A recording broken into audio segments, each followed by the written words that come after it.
good morning, good morning, good morning. Sandy's gonna kind of nail you a little today.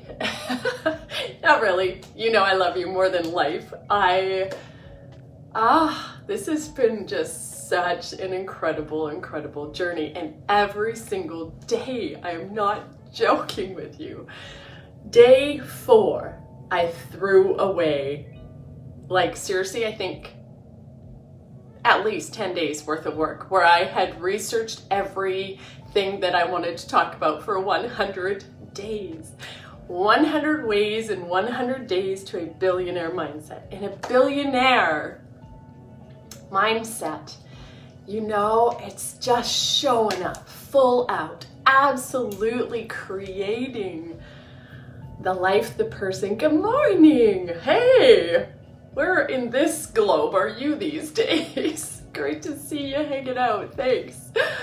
So a billionaire mindset, and I mean some people just wake up every day happy and ready to take on the universe, and some people just wake up every day and begrudge and blame and hate and are frustrated and live in this fog, and it's not their fault. There is so many energies vying for our attention today that many of us are living in anxiety and depression and just really challenged world, and it just is. Good morning. Oh my God, I love you guys.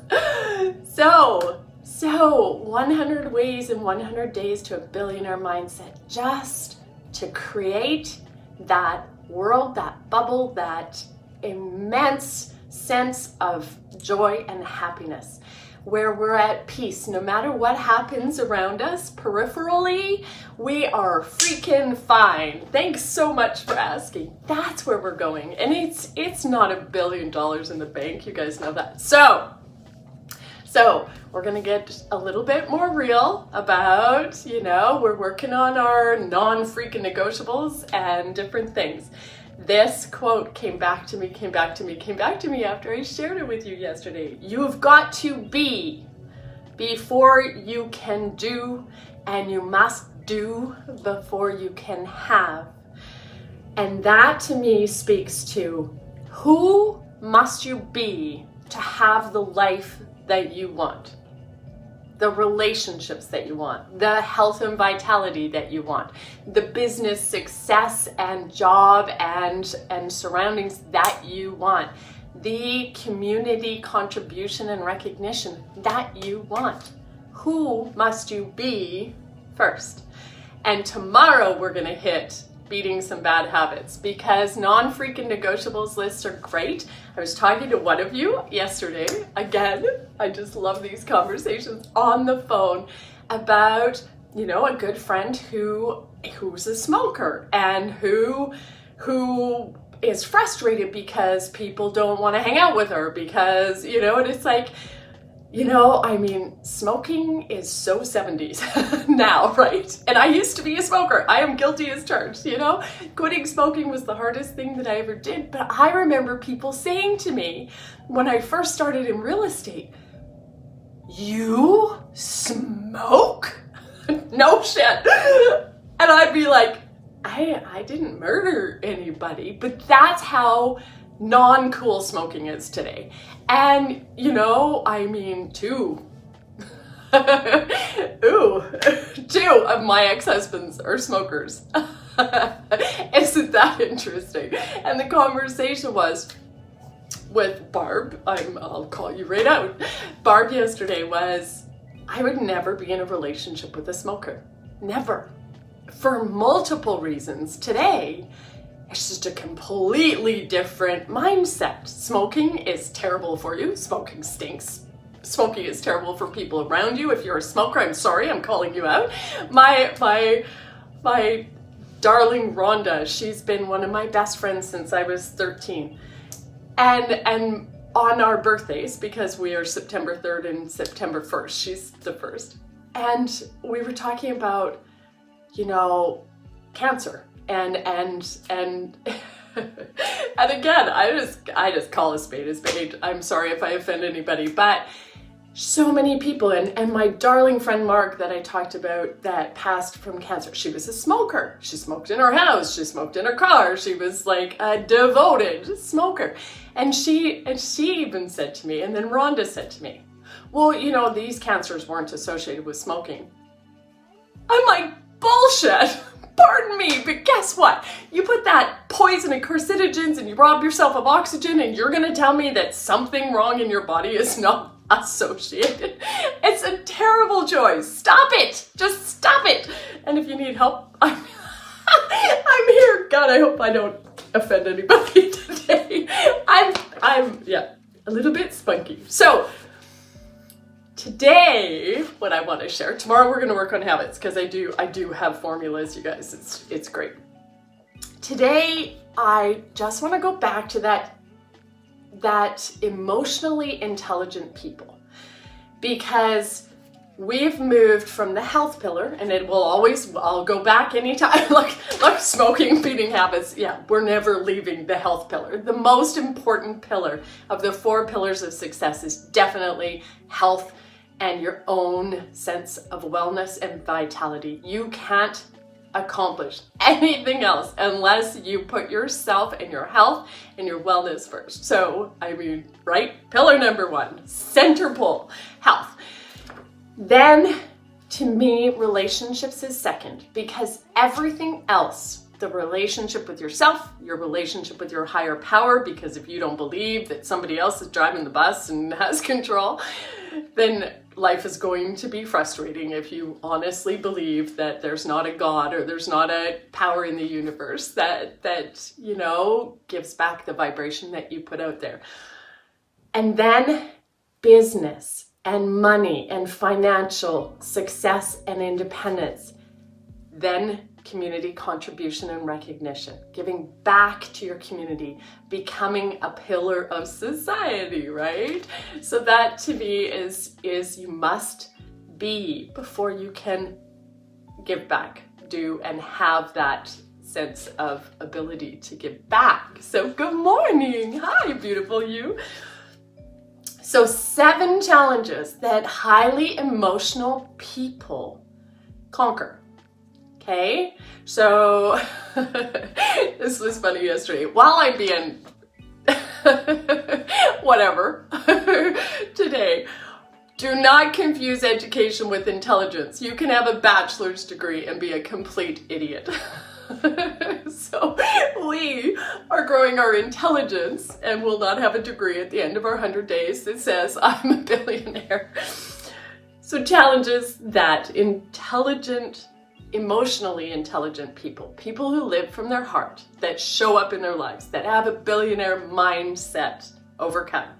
Number 1, age. And I love this one because, you know, now in my 50s, and I was never one to mourn a birthday, you know, oh my God, I'm 30. I was never that person. It was like, you know, I remember when I used to run my mom and dad's flower shop, and people would come in and I was like 20, 21, 22, and people were like, what? You can't only be 20 or 21, because I was pretty responsible. So I was always guessed older, like for years and years and years and years. And I always said, one day I'm going to live my life so that people guess me younger. and I've had a few moments where people are like, what? Really? My favorite moment in this was Delane McKee's 21st birthday in Las Vegas. My son, Corey Gagnon, and Delane and I hit Vegas. I'm not sure Vegas will ever be quite the same, just kidding. And Delane and I picked Corey up at the airport in a limo, and then this bunch of guys, I think there's like 8 like Corey age guys, and they're like, we're partying with you guys, blah, blah, blah. And this kid, literally kid, he's like, hey, and my son says to him, get away from her, that's my mom. And this kid goes, what? That's your mom? Best moment of my life.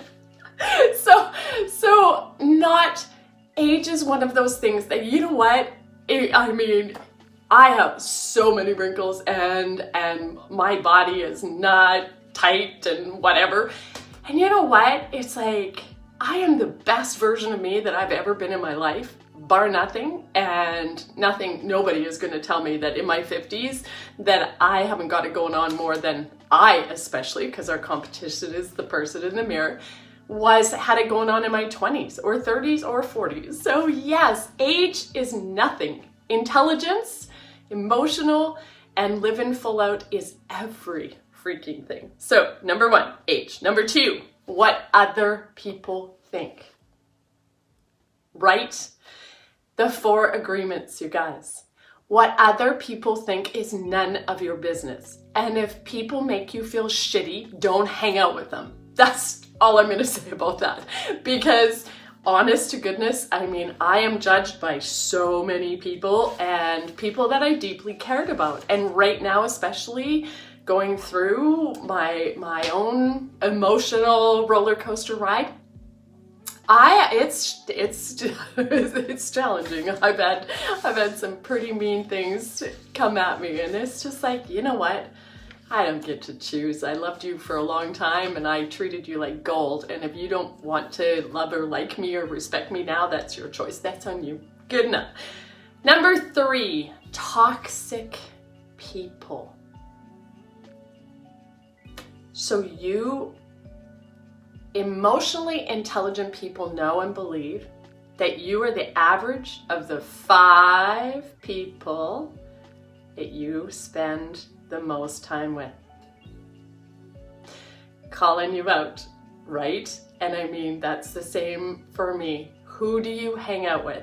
And you know, for me, hiring, I have 3 off the chart amazing coaches in my life now that are making me show up and keep calling me out. Like, this stuff is all coming to you through all of that, right?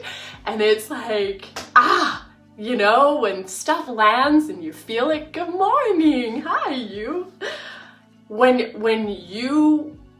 you hear it, and you know, sometimes it's the thing that offends you, like the conversation around smoking that you needed to hear, right? So toxic people are the crabs in the bucket.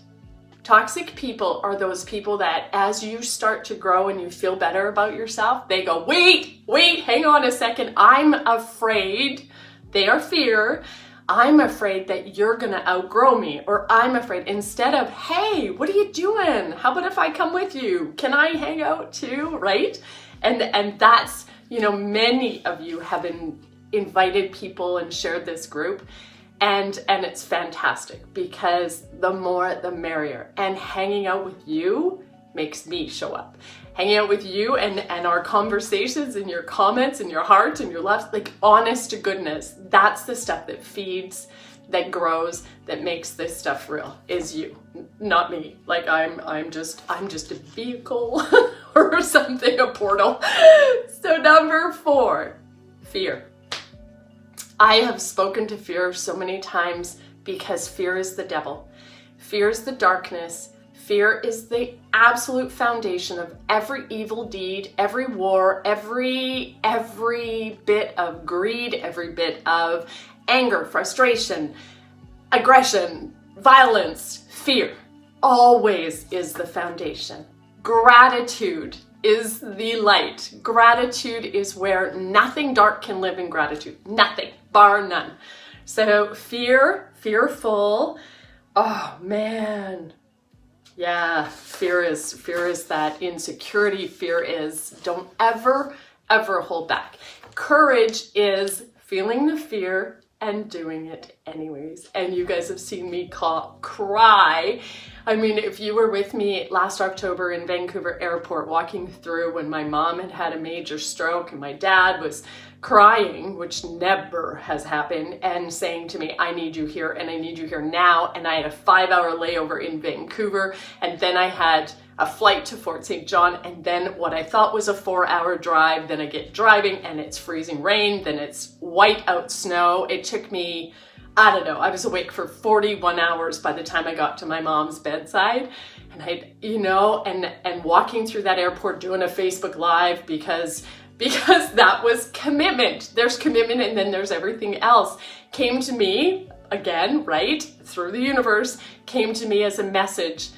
And it was like, I said I was going to share every day, right? I don't remember what that commitment was at that time, but I had committed to doing a Facebook Live. So I was walking through the airport crying and calling to myself for the courage to be able to continue to speak, because I'm an ugly crier. I'm a crier who can't articulate a word.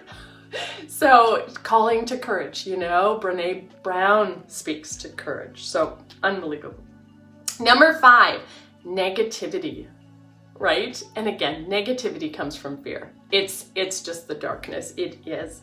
So life will not always go the way you want it, but when it comes down to it, you have the same 24 hours as everybody else.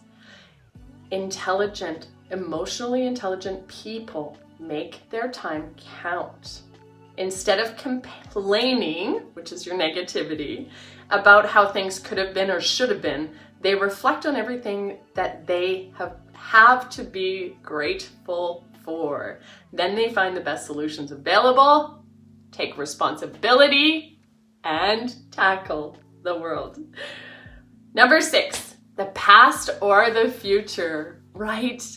So depression lives in the past. Depression is I woulda, I shoulda, I coulda, if only, blah, blah, blah, blah, blah.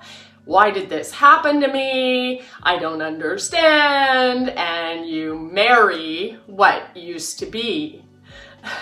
The anxiety of fear is, what does tomorrow bring? What am I gonna face? Who's going to hate me? What's blah, blah, blah, blah, blah. And the truth is the power, right, you guys? The power of now. It's the only time we have is right this second. Everything else we're taking for granted. Everything in the past taught us something. You're on your bus. Remember the bus? Sorry. That was my dad trying to call me. I'll call him back. Sorry, Dad, you should be tuning in. Then you would know what's going on.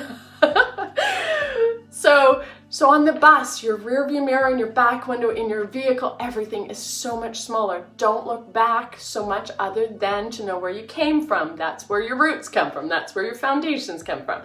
And then the sky is the limit, right? The sunroof and the windshield and the whole gamut is all where we're going. And just being exactly where your feet are every single moment, and you show up, and I tell you what, the future takes care of itself in the biggest way. Show up and serve. So accept your past. If you don't make peace with your past, it will never leave you alone. And it will create your future. Accept the uncertainty of the future. Don't place unnecessary expectations upon yourself. Do not should all over yourself. Worry has no place in the here and now. As Mark Twain once said, worrying is like paying a debt you don't owe. Oh, there you go. And the last one for today, I know I'm going along. Oh, good morning. Hello, beautiful Ontario friend. Oh, I love you. I miss you.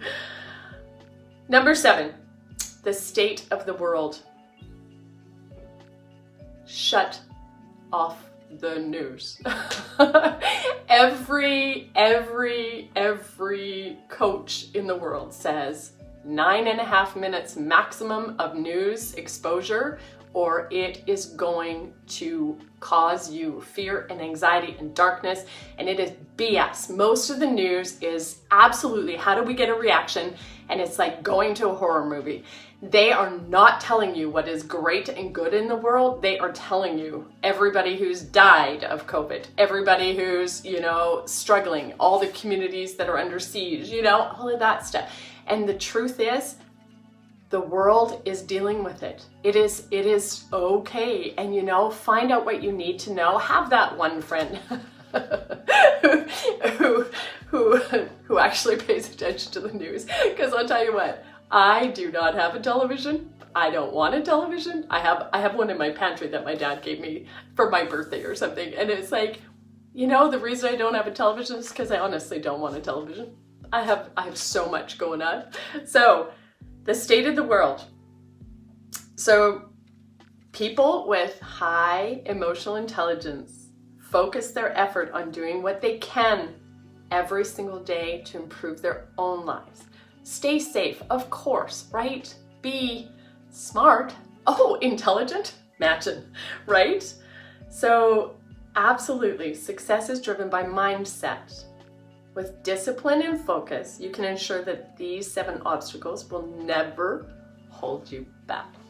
So I hope that was helpful. I absolutely adore you. I hope I didn't offend anybody today. Which, you know what? I mean, it's who I am. I will call a spade a spade. And I honestly, I will never hang out, really hang out with smokers. Just won't. It's a mindset thing. It's an accepting, poor choices, blah, blah, blah. So tomorrow we're going to work on beating bad habits. All right? And creating, you must be before you can do, and you must do before you can have. So who do you need to be in order to do the actions and create the life that you know you deserve? Because we all know that there's a top of the mountain, and we're on our way. We really are on our way. I'm so excited. Tomorrow's day 60. Yes. And at the end of our 100 days, we're writing a book. Because I can't live without you. I hope you understand that I am now addicted. You are my new addiction. Healthy addiction. So I love you. Have a magical day. I will talk to you in the morning.